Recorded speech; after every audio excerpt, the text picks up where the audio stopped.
Guys, ayun, magandang hapon sa inyo, no. So, guys, ngayon nandito tayo ngayon sa sa CF Market Mall, no. Actually, isa tong mall dito sa dito sa Calgary, which is kung saan, kung naalala nyo si Ryan, no. Actually, tinakbo ko eh. Nagpark lang kasi kami dyan sa may labas.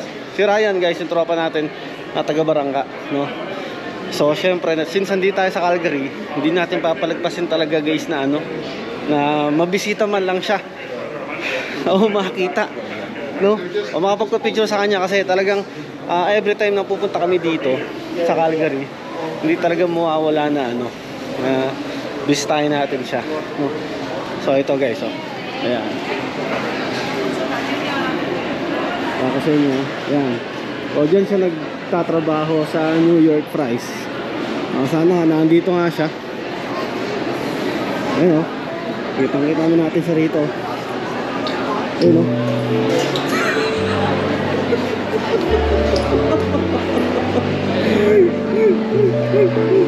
hey, pasensya na, Ryan, nagtatrabaho ka.